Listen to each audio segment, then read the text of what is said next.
Goeiemôre vriende, dit is vandag maandag, begin van 'n nuwe week, die 13de Oktober 2025, mag dit 'n wonderlike week wees, wat voor julle uitstrek, mag julle sommer net hierdie week met al sy uitdagings sien, sy sout en sy suur, of sy soet en sy suur, mag julle beleef dat die Here by julle is, dat julle vashou en voor julle uitbeweeg. Sommer net so van die kant af, ons dink sommer aan die matrieks wat nou begin voorberei vir hulle finale eksamen. Dit is altyd 'n ontsettende belangrike eksamen en nou is op baie gespanne, so leer lekker, sodat julle sommer lekker ook gaan skryf aan die einde van die jaar. Want julle begin al op skryf hier einde Oktober, né? Kom ons raak net so vir 'n wyle stil. Here, dankie dat ons sommer aan ons graad 12 leerders kan dink wat die finale eksamen van hulle skoolloopbaan skryf. Wees jy nie besonder met hulle, Here, help ook soveel om lekker te konsentreer in hierdie tyd, goed voor te berei sodat hulle 'n goeie eksamen kan hê.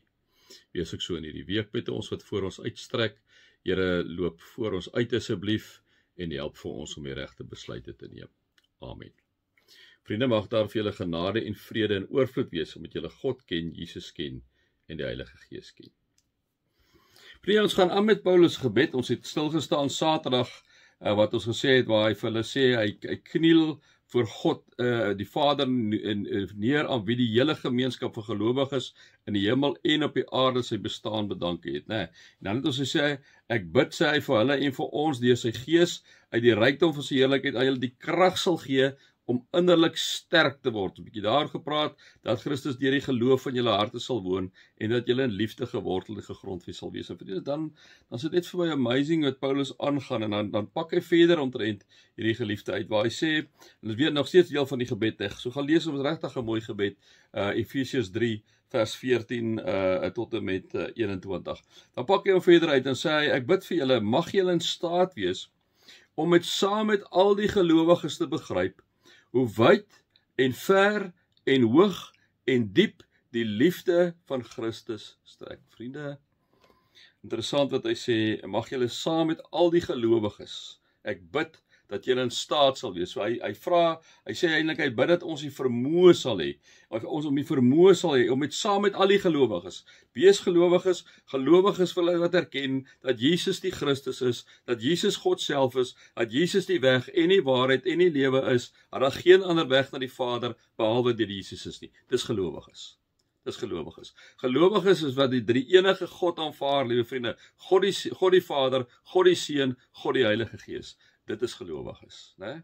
Net dat ons vir mekaar sê, wie praat Paulus hierso. Dan kom hy sê hierso, ek bid regtig, dat julle die vermoë sal hê om hierdie mense julle wat gelowig is, om te begryp, hoe wyd en ver en hoog die liefde van Christus strek. Ek hoop julle besef, dat hierdie liefde van Jesus so groot is, dat hy inderdaad wat God was, die aarde toe gekom het om vir julle te kom sterwe, julle wat nou gelowiges is, en wat natuurlik nou nog ongelowig is, en hy het eintlik kom sterf vir mense, om tot bekering te kom, om hom aan te neem, sodat hulle die ewige lewe kan hê. Hy sê, ek bid, vir julle wat hier in Efese is, en weier is wat die brief gaan lees, en nou in Suid-Afrika, en nou in Milnerton, en nou waar ook al, ek bid dat julle die vermoë sal hê, dat julle as gelowiges sal begryp, hoe diep en ver en hoog die liefde van Christus strek. Dat julle as gelowiges ten minste sal weet, hierdie liefde het nie niks gekos nie. Dit het alles gekos. Dit het God se lewe gekos in Christus.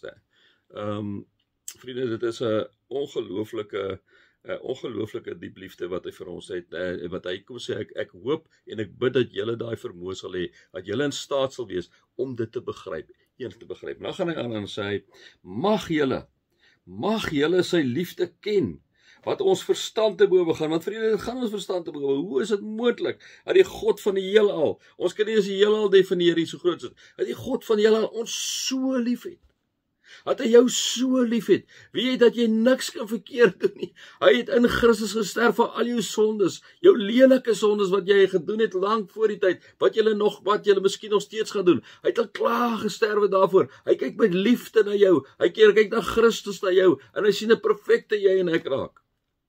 Ons is nie perfek nie, maar hy maak in Christus, het hy ons perfek gemaak. Jesus het 'n volkome versoening vir al ons sondes gebring. Vriende, moet nooit twyfel daarin. Daarom kom sê hy, liewe vriende, mag julle in staat wees, né, om te begryp saam met die geloof, hoe wyd en hoog en diep die liefde van Christus trek. Mag julle sy liefde ken.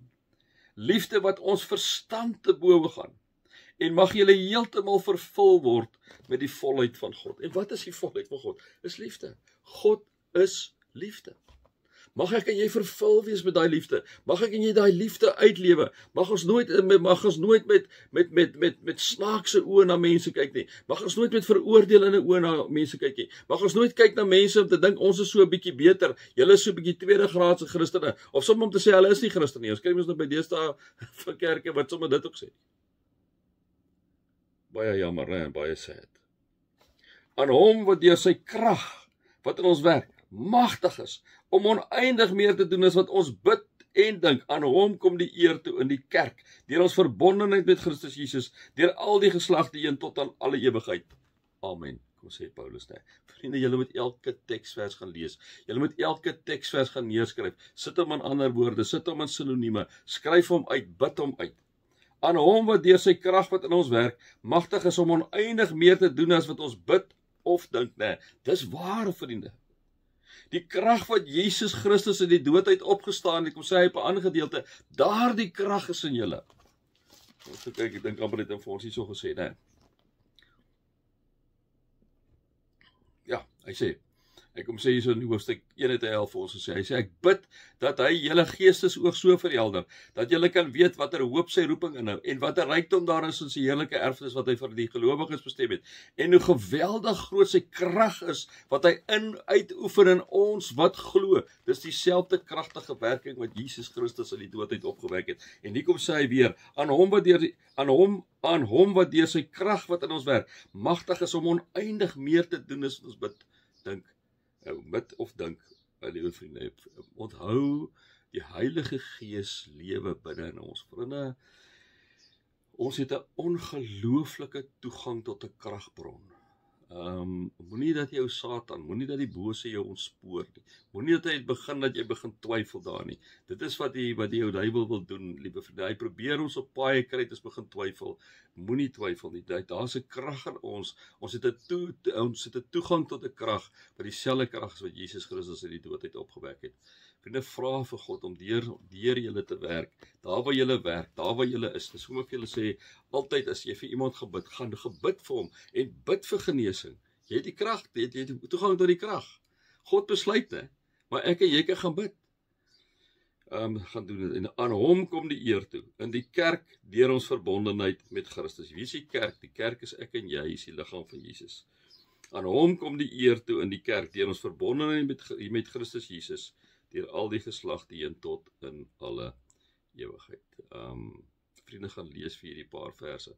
Sit dit in jou sak, dink dit dag in dag uit. Vat dit 'n week lank om hierna te kyk. Skryf dit neer, bid die teks en vra vir die Here om hierdie gebed wat Paulus bid ook deel van jou lewe te maak. Mag julle God se liefde ervaar, Jesus se genade ervaar en die Heilige Gees se teenwoordigheid ervaar. Amen.